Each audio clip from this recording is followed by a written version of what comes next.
La peur. Elle murmure des doutes. Elle peint des images effrayantes dans nos esprits. Elle peut nous donner envie de nous cacher. Mais si on regardait la peur différemment? Et si la peur n'était pas l'ennemi? La peur est une émotion humaine naturelle. C'est un signal, un appel à l'attention. Elle nous dit quand quelque chose compte vraiment pour nous.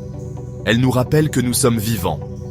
Au lieu de laisser la peur nous contrôler, nous pouvons choisir de la voir comme une force positive. La peur peut alimenter notre courage, nous poussant à grandir et à réaliser nos rêves. Tout le monde ressent la peur. Cela fait partie de l'expérience humaine. Nous craignons l'échec, le rejet, l'inconnu. Ces peurs sont valables. La peur est conçue pour nous protéger du danger. Elle active notre réflexe de fuite ou de combat. Ce réflexe a protégé nos ancêtres des prédateurs. Cependant, dans la vie moderne, cette réponse peut nous freiner. Nous évitons de prendre des risques. Nous restons dans nos zones de confort. Nous ratons des occasions de croissance et d'épanouissement. Imaginez, rater l'opportunité de visiter l'île de Gorée ou de déguster un bon tiboudienne. Juste par peur. L'histoire est pleine de gens qui ont accompli de grandes choses malgré leur peur. Nelson Mandela s'est battu pour l'égalité malgré des années d'emprisonnement. Steve Jobs a révolutionné la technologie malgré des revers constants.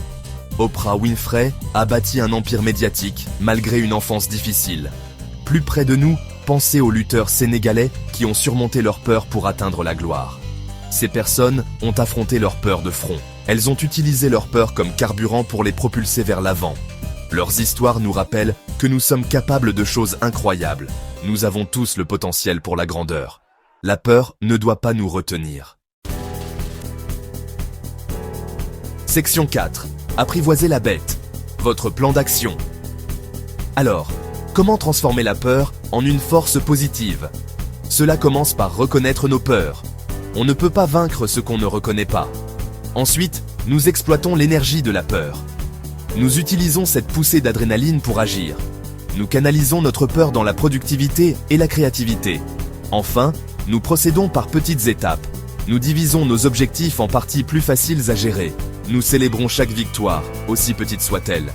Comme réussir à prendre la parole en classe ou apprendre une nouvelle recette de yassa. Section 5. Faites le saut.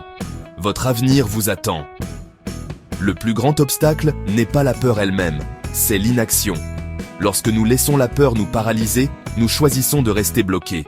Nous choisissons de laisser notre potentiel inexploité.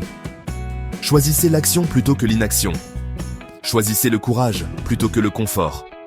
Choisissez de vivre une vie pleine de sens et d'objectifs. Votre avenir vous attend.